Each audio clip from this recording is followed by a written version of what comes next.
We interrupt this program to bring you an important Wayfair message. Wayfair's got style tips for every home. This is Styles McKenzie helping you make those rooms sing. Today's style tip: when it comes to making a statement, treat bold patterns like neutrals. Go wild, like an untamed animal print area rug under a rustic farmhouse table from Wayfair.com. Arr, fierce. This has been your Wayfair style tip to keep those interiors superior. Wayfair, every style, every home. Empire.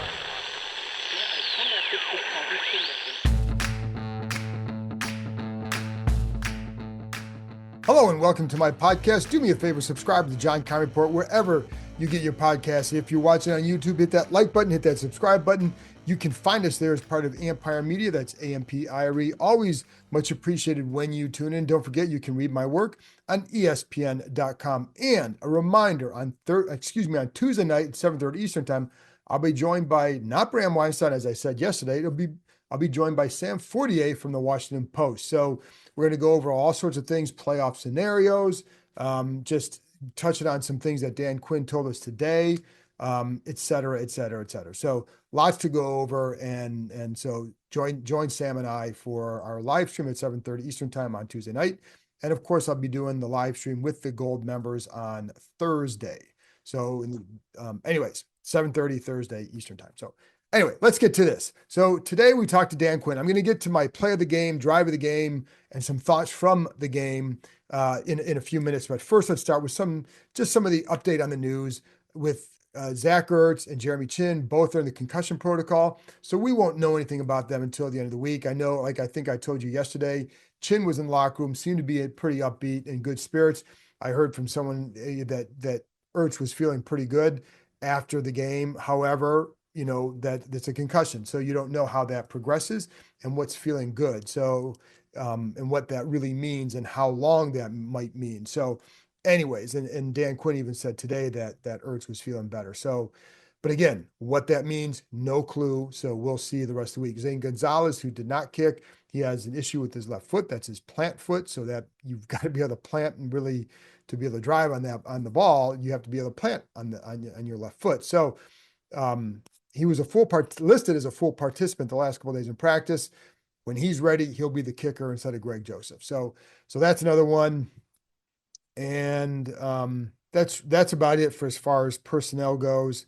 Tyler Biadasz will be back out there next week. He was sick, couldn't go.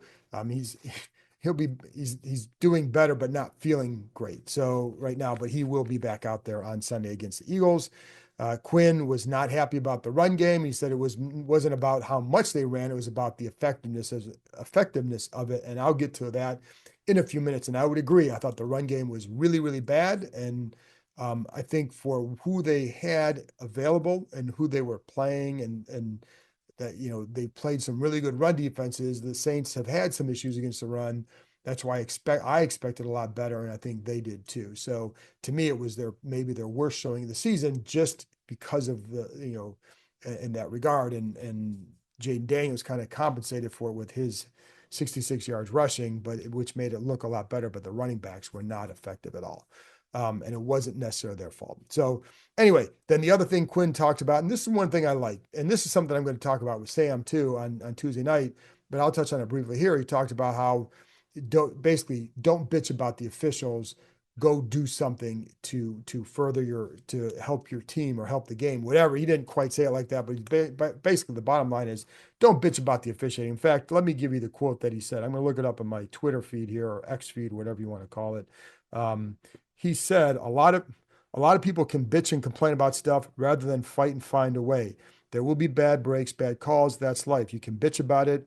And then I added in brackets, or you can go get it done. And so I like that mentality, because I will say this, I don't think it's always been the case here. So, but I think they certainly have that. And there were a couple calls they could have griped about. We know one of them with the clock that was ridiculous. That should never have happened. I still will never understand why that happened. And then there are a couple other calls that were in the game where you had McLaurin. There should have been a pass interference penalty called on one of the deep ones to McLaurin, because the D-back got there clearly ahead of time. There was another time where I see Olamide Zaccheaus basically get tackled. It happened on a sack, but he looks like the defensive back kind of twists him and knocks him to the ground on the route. It wasn't called. So there were a few things like that happened. Now, anyways, there you go. And even on the roughing penalties that came up in the presser today with Quinn, his point, somebody asked him, what's the coaching point on that? Because it can be difficult to completely grasp that call or how it gets called. But his point was, you've got to adjust to the quarterback. So if it's a smaller quarterback, you've got to, if it's you're adjusting your aiming point based on the size of the quarterback, which can be very, very difficult to do. And we saw that with Dante Fowler, a couple of really nice plays. And, again, the teaching point is you just got to aim a little bit lower than what he did. So to kind of take it out of the official's hands, it's a little bit like sometimes with, cornerbacks to get handsy, you got to go lower, right? You can't grab up here. And Benjamin St-Juste does this too often. He grabs up high, get your hands to the face, you grab the pads up here, they're going to call it. You grab them a little bit lower, not going to call it. Not as often. So anyways, that was something that Quinn talked about as well. And so last thing is, I talked about this yesterday, but Washington's in really good shape for the playoffs. When you look at the NFC West, for example, they have the tiebreaker over all three teams in contention. So if they get to 10 wins, they're going to be in almost assuredly because of that. And then the one team that really would trouble them would be Atlanta, but they can take care of that one by beating them in 2 weeks. That could be the biggest game that is the biggest game of the last three, unless of course they lose it, then it's the last one. But right now that would be the biggest game of the last 3 weeks. So as big as it is, and as nice it would be to get a win over Philadelphia on Sunday. And listen, if you beat Philly and Atlanta loses, then that's it. Atlanta can't top you. So there you go. So this game's important. But if you don't win that one, this is going to be a tough one. Then you got to beat the Falcons. So anyways, let's get to play of the game and drive of the game, and all sorts of good stuff. So with the play of the game, to me, it's got to be obvious, right? I'm not even going to go to the last sequence there, because the play of the game is the touchdown pass to Terry McLaurin, the first one, the 16-yarder. A tremendous job overall by Jayden Daniels keeping that play alive. And then there you go. So to recap, it was 2nd and goal from the 16-yard line, fumble, penalty, knock them back.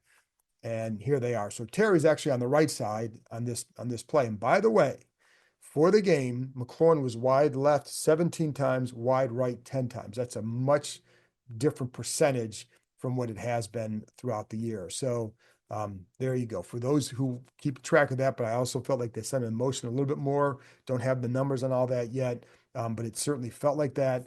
Anyways, on this play, he's on the right side. And it's important because he was not even really in the progression. It didn't seem, runs a little out to the right. And Daniels gets pushed to his left because Andrew Wiley gets not driven back. So that pushes him to the left. McLaurin just kind of starts as he's moving to the left. McLaurin kind of starts jogging a little bit down the middle and then realizes there's an opening and gets to the middle of the field, raises his hand as Daniels is kind of buying time over on the left side. And you see him, he runs near the sideline, he turns around, puts the ball, almost stumbles, braces himself on the ground with the ball, pops up, steps up, boom, and he hits McLaurin. So he extends the play for 8.04 seconds. The probability for success on the throw was 16.1%, according to Next Gen Stats, and there was 0.7 yards of separation from McLaurin. That's how tight that play was. So many things had to go right, but that was a special play by Jayden Daniels, and that he's had a couple of those this year, as you know. And I think it was a really good job by McLaurin, getting from the right, spotting the opening, getting in the middle. What made it also tight is that Brian Robinson starts cutting in from the outside and almost collides, was brought into a collision with McLaurin, with the defender. So, but just a really, really good job on that one. I liked it because for Daniel, you've got to keep your eyes upfield. And that's one of the things I talked about before the game. And, I talked about yesterday is just, if you had a chance against the Saints to make some big plays, you keep your eyes up. Now didn't quite go how I thought it would in that regard. I don't think this is necessarily the best play that exemplifies or symbolizes that one. But Nonetheless, he kept his eyes upfield, sees him, pulls the trigger, boom, touchdown. So just a really, really nice play. And then, of course, you can look at the 2-point conversion with Igbenogany stopping it. Nice job by him in man coverage. And, so that was a big play. And I also think the other big play as a consolation prize for the big play was the 4th down and 1 run by Jaden Daniels, in which you look at he gets out, he keeps his own read. There's a few defenders there, kind of jukes, kind of jumps, sees can't get outside. So he's got to jump, go up and jump over the pile. I had one of the coaches here told me it was ridiculous just to watch that, just what he did. And so it's just, these guys marvel at what Jaden Daniels does. Anyways, so there you go. There's the play of the game. Kind of obvious, I think. So let me know if you have a different play of the game. Let me know in the comments. Drive of the game, and same thing here. If you have a different drive of the game, go ahead. But I'm sticking with this one because I think this is a tremendous drive because of the number of huge plays and just key plays by Daniels, by the offense, by a few guys on this offense. But just to me, it was a tremendous drive. And so it started with they're up 7-0, 11:25 left in the second quarter, starting on their own 47. This is after the Mike Sainristil interception. I will not understand what Jake Haener he threw that ball, but Sainristil was in the right spot, picks it off, boom, they're in good position. So, but again, big play after big play. So it's 2nd down and 20. And so, it's funny because it's hard to pick that up. That. So 2nd down and 20, he hits just a really nice ball to Dyami Brown, breaking it on the right side. What I liked about that is he looks to the left off the snap, looks back to the right, just drives into the ball, even with the defender coming into his face. And so as he follows through, he's about to be hit, right? So but it's a really, really good ball. Dyami makes a little slight high, but good catch, and just a good job there. So that's 2nd and 20. That gets you 12 yards. 3rd and 8, just maybe one of his best throws, and this was to Jamison Crowder, a tight window, decisive throw. Like he stepped into it like an outfielder trying to throw a runner out at the plate. Like you got to really step into that one, and he did. And he just, Crowder just runs a hitch on the left side. 2 defenders converge. Ball's there. 1st down. That was, it was a 3rd and 8, and he picked up the 1st down. Then you have a 2nd down and 11. And I'm bringing this play up because I really liked it. And it was to Olamide Zaccheaus, a screen. And the screens have been what Dyami Brown has been running. But here you go. You got a bunch on the right, a bunch formation on the right. The safety, there's 3 defenders over there. The safety is about 8 yards off the ball, kind of covering Zaccheaus, just over the 2 corners, right? About 8 yards off, but clearly ready for some action out of that bunch formation. So Kingsbury has Zaccheaus going motion to the right. Well, by doing that, the safety then drops into a split safety look. That then leaves 2 defenders against 2 blockers. Boom, screen pass to Zaccheaus, cuts inside, 9-yard gain. And that's important because it sets up a better situation for 3rd down. And on 3rd down, but it was just, to me, a nice play design. 3rd down, so it's 3rd and 2. You have Daniels drops back to pass. Cosme loses his guy, gets up the middle.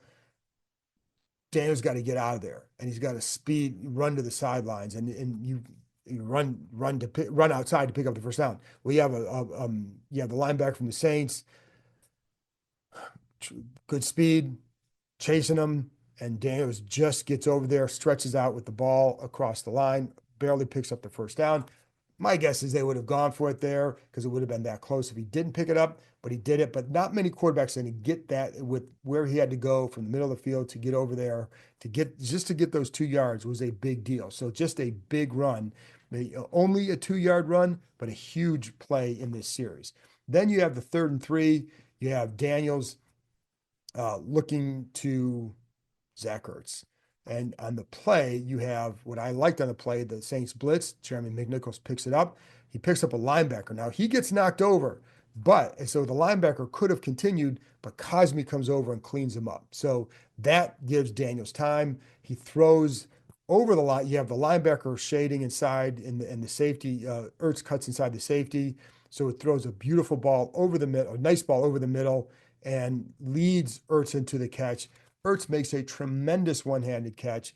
And then unfortunately for him, he got after getting about, I think it was about 7 yards after the catch, gets tackled, hits his head on the turf. That's when he suffered the concussion. So, but a tremendous catch by Zach Ertz, but just good poise in the pocket, really good job by the offensive line there and the protection in general. And there you go. Then the touchdown was the next play. So it's the 1st and goal at the 3. You have a little play action run, fake to Brian Robinson running to the left. Then Daniels kind of pivots back to the right because you had Zacchaeus who was coming in motion and then cuts back out and taking the defense away. Daniels looks that way. It's not there. Good move. Doesn't throw it. Then you have Sinnott running across the middle, looks there, not throwing it. And you have McLaurin coming from the right side, cutting across the middle, the back of the end zone, and he sees him, and boom, he gives him a nice ball in the end zone. McLaurin just kind of reaches out, slight dive, grabs it, touchdown, capped a terrific drive because it showed so much, but it was big play after big play, really good throw after really good throw, the catch by Ertz. So, they just a lot of things to like on that drive. If you have a different one, have at it, folks, but that's the one I'm sticking with.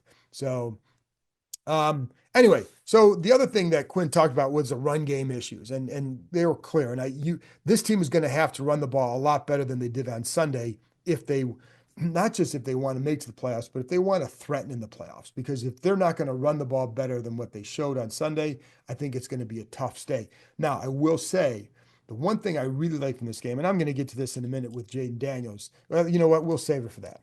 There's a teaser. Let's stick with the run game for now. And so I know, like, Robinson did not have a great game, 21 for 65. The problem that with that 65 is that 20 of that came off the lateral. So it's not like necessarily it's a run. It's considered a run, but it's not indicative of what was going on when they had to run the ball from a traditional set, right? Because that to me is what they're going to have to do if you want to become if you want to really threaten the playoffs, you're going to have to be able to do that, and especially with some of the guys that are hurt. So 20 on that. You had 9 of it was on a play where he bounces outside because there are no holes, and he gets a stiff arm and gets 9 yards. So that's another 9. And there was another 8 on a 3rd and 23 run where they're not really playing for the run. They're okay to give up the 8. So you look at his yardage total, that's 20 on the lateral and then 17, combined 17 on those other runs. So more than half of his yards came on 3 plays. That means 18 for, let's do the math here, 28 yards, something like that. That's pretty bad. And so what was going on? And then, it's funny because I think this may have been the worst blocking that they've had this year. And I say that because I think they've been pretty good. The run game has been very good overall, especially when Robinson is playing for them and healthy. And he was on Sunday. That's why, to me, this was very surprising. Now, some of it, I will say, and it's funny because I talked to Logan Paulson about this, but I agree with him. And the Saints were very, very physical up front. And I just don't think that Washington matched that physicality like they have in a lot of other games this year. And so I think, that to me played a big factor in the lack of success in the run game. It happened. It was too often where you'd see guys shedding blocks, getting involved in the play, or guys not being able to sustain blocks, whatever it was. I saw too many times where, sometimes I didn't know. And listen, some of this could have been with Tyler Biadasz out, right? And having Michael Dieter play. Now, Dieter is experienced, so I don't want to pin all the issues on him. Listen, I can put a cut up of one of his bad plays, but I'll tell you what, man, I could put a cut up of every one of these guys up front with one of their bad plays because they all had them, which is normally true, but it was more than what you normally see. And so the tight ends, whatever, just not an effective day for the ground game. But did Biadasz not being in there hurt? Of course, he's a really good center. I don't think that helps you when you lose a really good center for one game. He's really good at, with the line calls, et cetera. So that's something that, that certainly had an effect. Should it have led to this? No.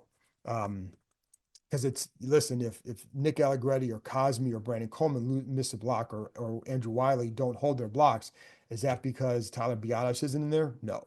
Now, if it's a matter of getting the assignment squared away or not being fooled by blitzes, whatever it is. Well, yeah, that's a center's plays a big part in that, of course. Anyway, but too many times I felt like they lost guys. I think there were other times where in the past few years, there were times, and I'd send clips to Logan, I'd send clips to coaches. I'm like, I don't understand what's going on with this run play because you do the math, and it's like, how is this guy left unblocked? And I felt like that was happening the other day a couple times. Now, sometimes it was a matter of not being able to get off a couple blocks. Sometimes it was like one time I saw three guys on one. So that something is wrong. And so there are a couple of times where maybe Coleman blocks the wrong guy, whatever. And so, that happened a few times in the game. Not used to seeing it this year. That's why to me it was noteworthy. In other games, I think sometimes they lost to some really good defenses. Maybe they didn't have Robinson in there, but Sunday I felt like New Orleans really kind of won the physical battle. And again, I'm saying that, I'm pointing it out because we just haven't seen it like that this year with this group. So, because I think they've been pretty good overall, especially in the run game. Like there were a couple times John Bates even got, I will say this: there are a couple times he matched up one time against Cam Jordan, kind of a tough matchup for a tight end. One time he's pulling on a play, and Demario Davis just boom and just knocks him back into Brian Robinson.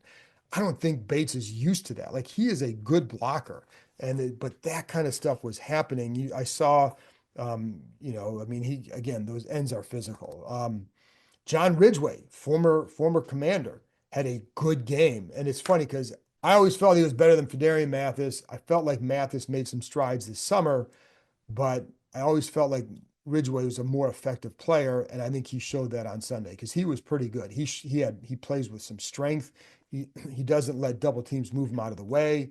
I think they traded him. There you go. I don't know what kind of if he was going to be a difference maker here, but I will say he played a good game on Sunday.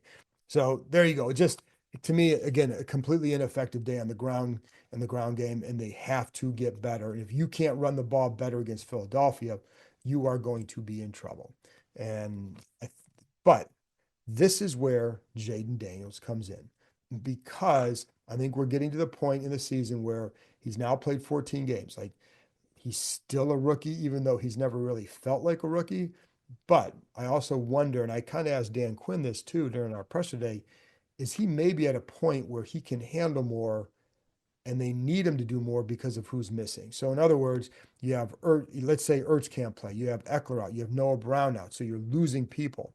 But it also coincides with Daniel's improvement as a passer, as a quarterback, getting more experienced and knowing what to do, when to get rid of the ball, etc.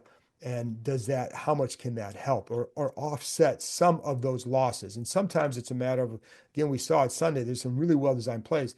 If he and Terry McLaurin connect on two of those passes, which they've done, now you're looking at a 34-13 type game, right? So like it was that close to being that kind of a game, even with those guys not playing. So, but the point is that Daniels has really progressed, and this team needs him to do maybe just a little bit more. And he bailed them out time and time again on Sunday. And I think that's what, could we see more of that effort going forward, that he becomes the guy that we saw even more the guy that we saw last year at LSU win the Heisman. I mean, he's been terrific all year, but is there another level he can get to or needs to get to, just because in the last two games he's completed over 80% of his passes. They've been getting more touchdown and he's been throwing more touchdown passes in the red zone, something that was more of an issue earlier in the year. So I just think there's some things that he's improving on that can help him. And when you're losing guys like this, you need that quarterback to maybe do a little bit more.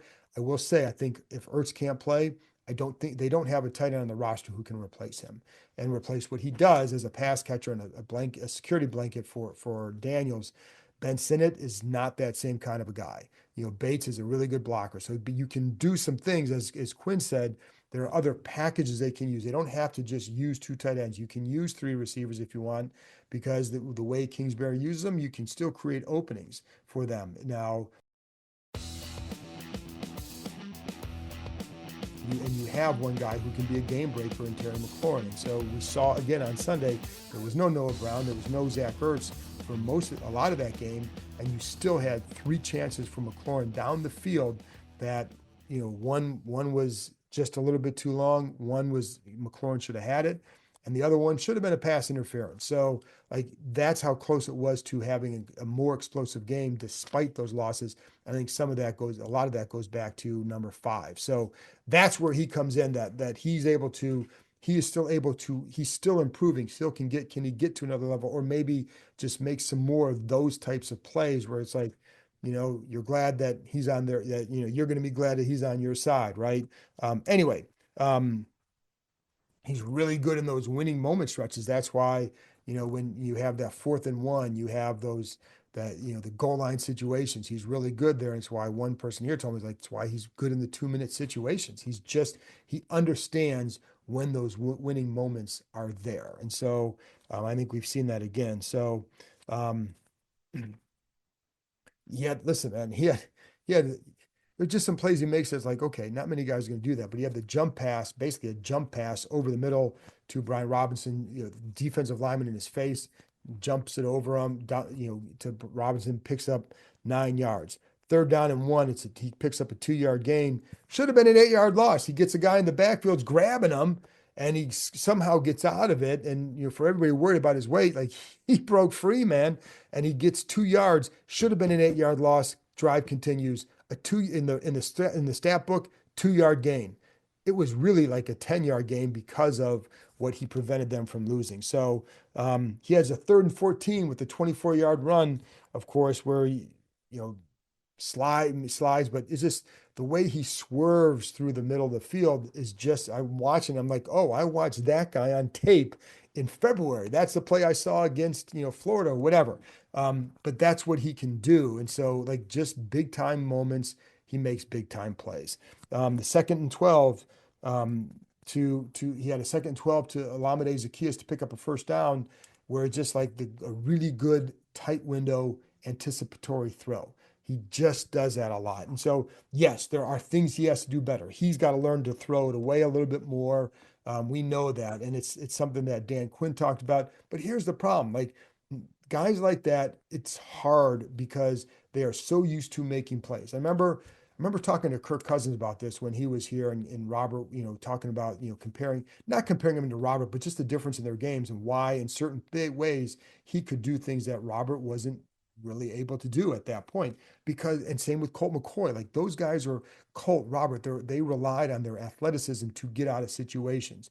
Kirk did not have that same level of athleticism, so he always had to learn how to throw. He's really good at getting rid of the ball, throwing it away, get to the next, live to play another down. Well, Daniels is used to making big plays with his legs. So it's really hard to sit and say, okay, this time you should have done it. Oh, not that time. This time, yeah, this time. But in his mind, and guys like that, you can get out of so many situations because you're used to doing that. That's what you've been doing your whole life. So when is the right time to know when to get rid of the ball and just throw it away? Well, it's something that they do want to learn because he could have avoided a couple sacks had he done that. Now, again, some of those sacks were for 0-yard runs. So it's really whether you throw it away, you run out of bounds, then, is there a difference in the yardage? No, but just sometimes it's easier. Just get used to just throwing it away if you know you're not picking anything up.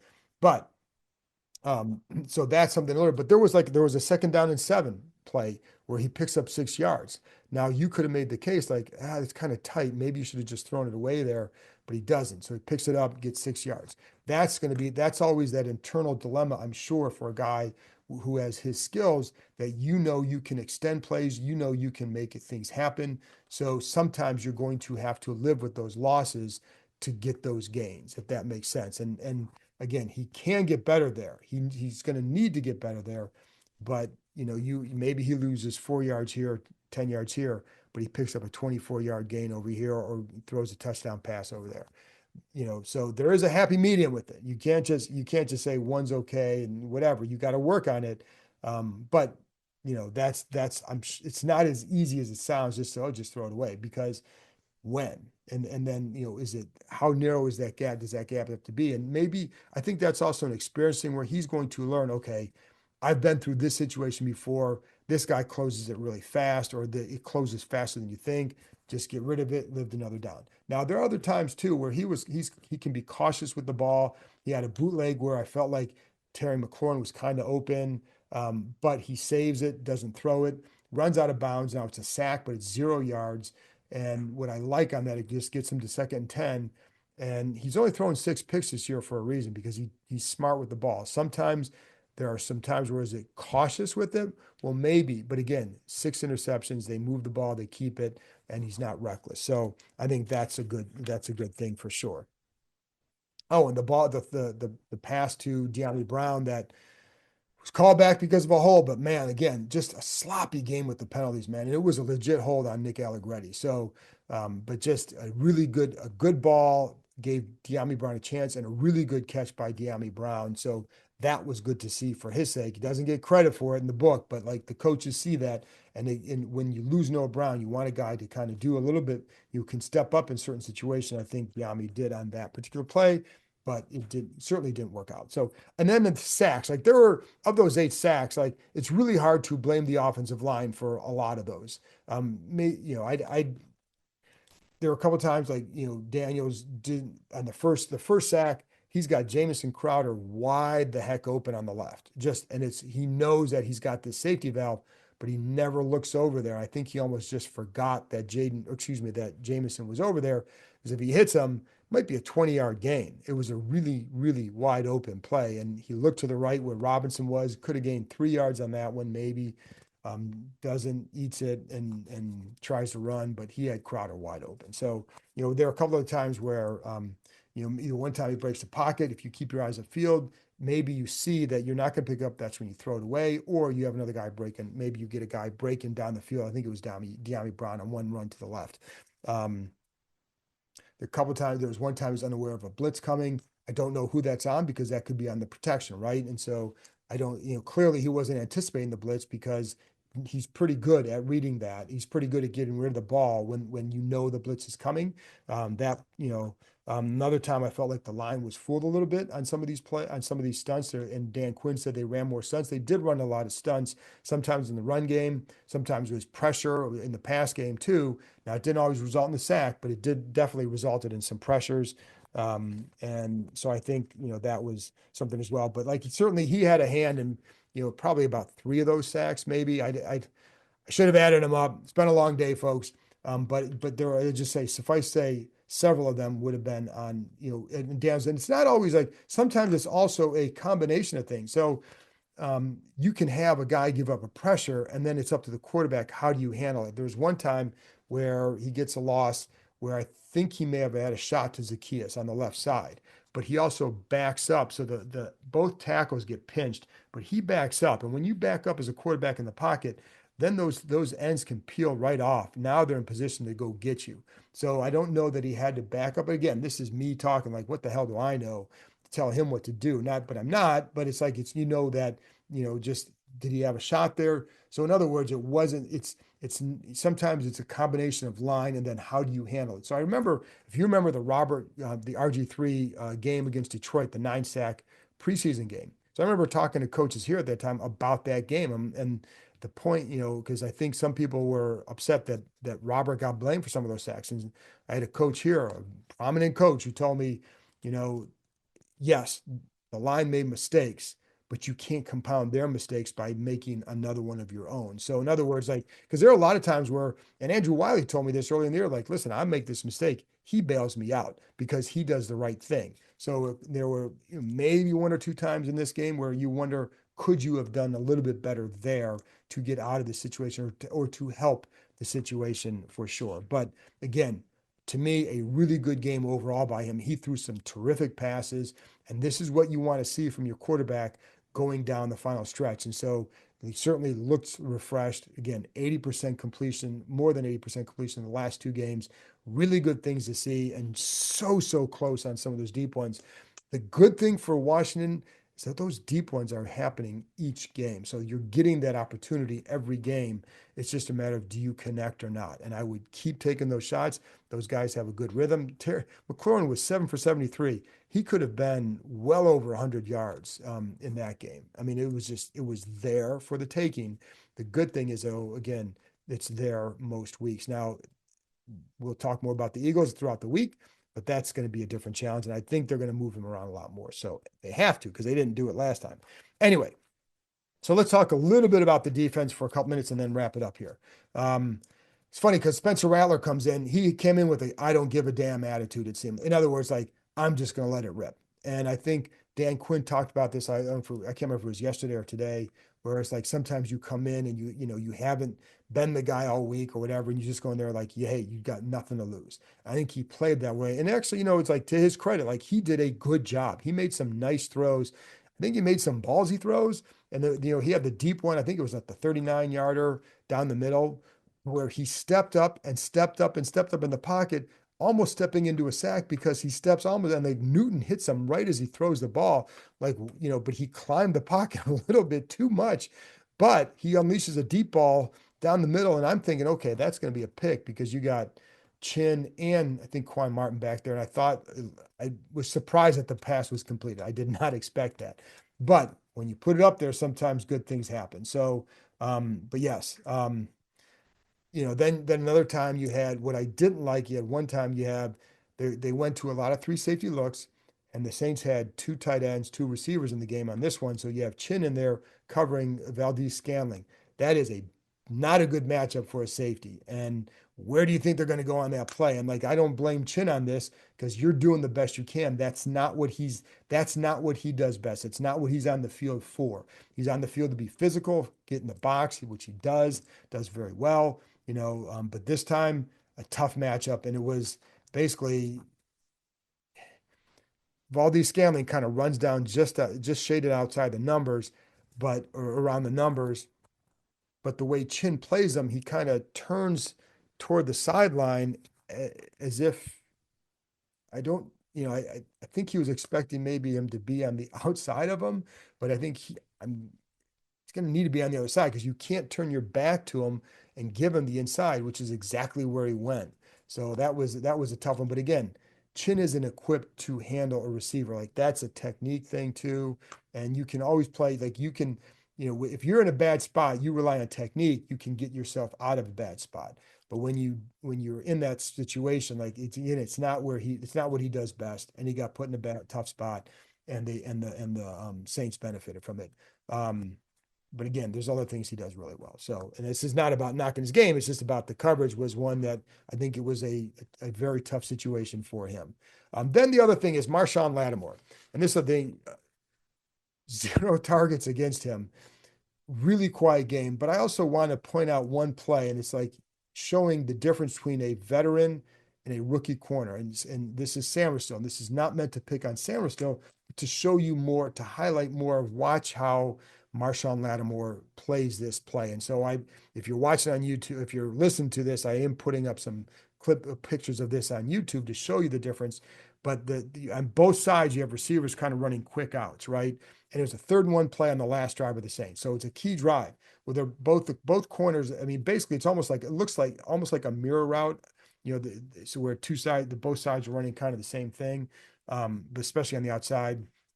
So Lattimore, they're both about 8 yards off at the snap, which is okay, because depending on play it, but if you're going to backpedal, back off, it's going to make it harder to defend that. So you watch Lattimore play it. So they were both I think, oh man, folks, I'm going to pause this and get my notes. Okay. So you have, they're both aligned at about the 28-yard line. I think it was 3rd and 1 from like 35. It looks like Lattimore knows the route. As soon as he's coming off, he starts to slide. He maybe takes a step back, but then he starts sliding to the outside, which is what's watching it's where the receiver's going. But he starts that just as or before the receiver's doing that.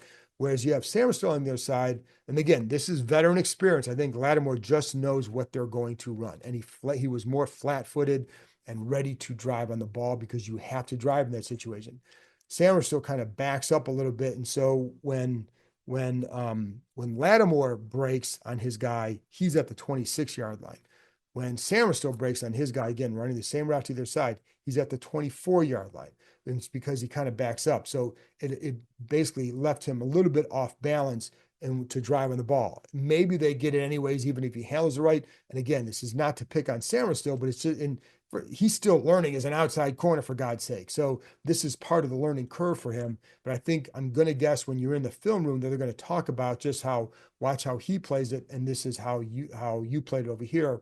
This is where and again, this is as much praising Lattimore to how he handled, because if they throw to his side, he may break that up. Now, maybe he doesn't. It's only you only need 1 yard, but he was in better position to drive on the ball and break up a play if it came to his side. Guess what? They didn't go to his side for a reason. But I think this is one where I'll be curious to see if that situation arises again, how does Sammer still handle it? Because he's a smart kid. He learns a lot. And now you have a guy in the room who can help you with that. And you're like, why do you do that? Why do you do it this way? Well, it's because of this. Like, they haven't had that guy in that room for a while. So now they do. Now you can say, like, you can pick his brain about how you played that play, why you played it that way. And you can see the results. Like, on the one, it was hard for Sammer to plant and drive on it because he's backing up. On the other, you have a guy in balance driving on his guy. So anyways, fortunately for these guys, it worked out okay. And it's something that I actually want to talk about them this week. What I like doing is taking what I see here and talking about some of this stuff, and then talking to players during the week about this, because that's where I learn more. And then I bring that to you throughout the week, and a lot on Saturdays for my 5 things I think. Anyway, folks, that's it from me. Appreciate you tuning in. Don't forget, 7:30 Eastern time with Sam Fortier from the Washington Post. Join us there. Lots to talk about. 3 games left, folks. Playoff race. Man, 9-5, haven't been like that since 1992. Enjoy this, folks, because it's funny, because I know there were some things that it hasn't been smooth. They're 9-5. You're talking about big games and games that matter in December.